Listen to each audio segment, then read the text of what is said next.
Team Liquid's always been that team where they're closest to the top, but always fall short somehow. I think TSM is at a very rough spot right now. Bjergsen's pretty much all of TSM at this point. It looks like if Bjergsen ever makes a mistake, they just lose the game. We can exploit that. Last time against Team Liquid, they had control of the game. We won by winning a single team fight.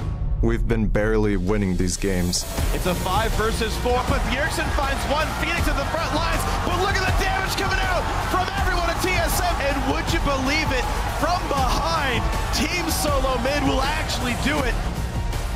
My ultimate goal is to establish myself as like a really good player. I can only do that by being on the best team. It's like we raised him, then we just gave him off to like TSM. He's like a toddler now. He's taking his first steps. The situation with Turtle would be the same with me if I didn't pick up my game. If they're not the best player for their role, then we need to find someone with more potential. We have to shut down Bjergsen. He's really the guy who's going to win them the game. We have mid lane counter pick. Hopefully that can help us come out ahead. We hope to not repeat the same mistake and just win in a clean, corrective way.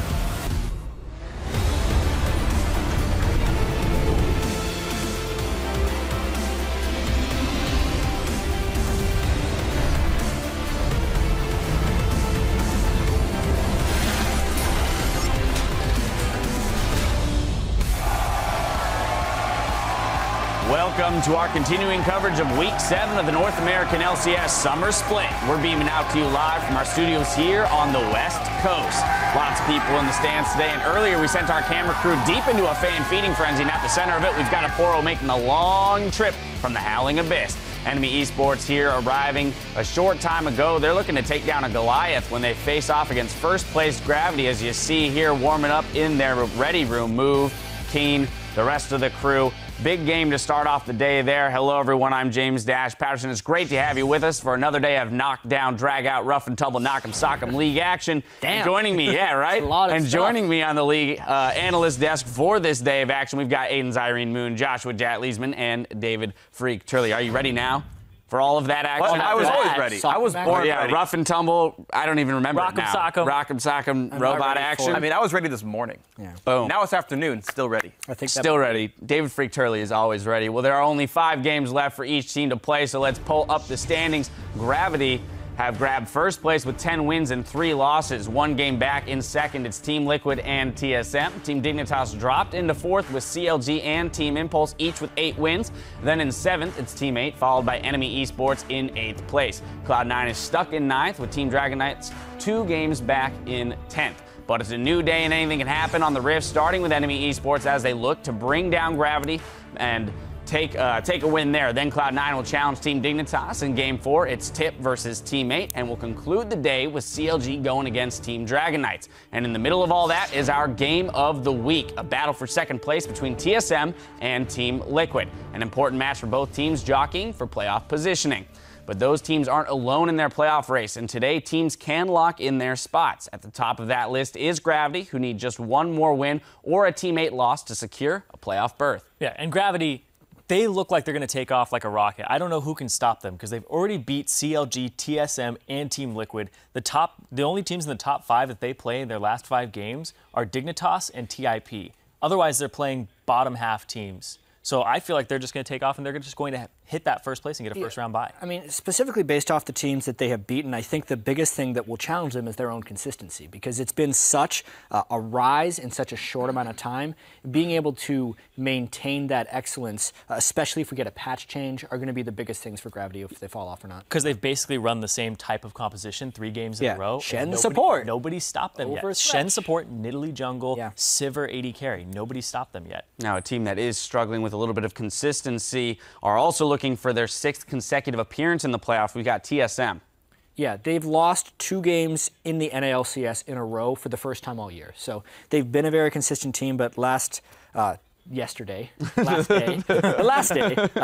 they were probably the shakiest that they have been. They had an overly passive play style. It felt like Wild Turtle was playing with handcuffs. It looked like everyone was afraid of making a mistake rather than trying to make a play. Yep. And that is always a fear for TSM because they're never happy with a good performance. So they're always worried about their mistakes, and now they're just worried about so many mistakes that they've maybe forgotten how to win, and they need to have a big bounce back game today. Yeah, and I want to talk about sort of what exactly went wrong with TSM. I've heard people say that it was like their draft or something. I don't think that's even close to true. I thought TSM's comp was perfectly fine.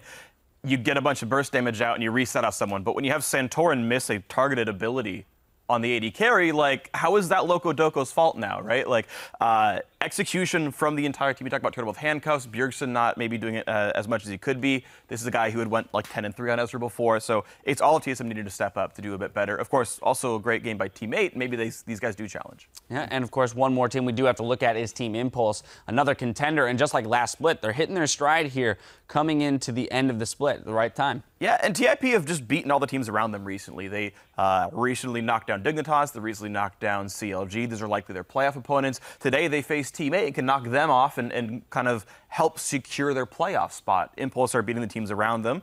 At the end of the season, they got to go beat the top team, see if they can do that as well, and see if they've really kind of grown as a team. But right now, they're like, okay, you're a solid fourth-place team. That's where you were last time. It's still marked improvement, though, because their first half of the split was 4-5, and those 5 losses were the 5 teams above them. They couldn't beat anybody above them, and now that they've pulled out 2 wins against those teams, this means that they're definitely moving up a little bit, or those teams are maybe going down. And Rush continues to baffle me because he's last place in wards placed per minute, last place in wards killed for junglers, but first place in style because he's so impressive when he gets going, and he literally hard carries games, but it's in a very unconventional way for the way jungle is played. Jad has a secret style chart at home. He's just ranking all the players on his own. I have to like jump to But you know what? Careful. Don't throw a dunk on that one. Oh my God. You know what I don't understand, though, is he plays Lee Sin. It's a Sightstone jungler. You think his wards would be higher just from ward hopping. Everyone builds Sightstone now, so it almost cancels. Exactly. But when he's making that many plays, you'd expect him to at least get them. But last in wards is actually very impressive. Yeah. Impressive. Yeah, in a bad way. It is impressive to say the least. Well, before we throw it over to our casters, we're going to let you do the asking on Twitter today. A little later, we'll have Reginald and Liquid joining us on the desk to preview our game of the week. So send us your questions for the owners of TSM and Team Liquid by tweeting at LOL Esports and use the hashtag LCS. We'll pull a few questions to ask them in our pregame. But that's going to do it for us here on the analyst desk. Now it's time to send it to the casters to get the games underway.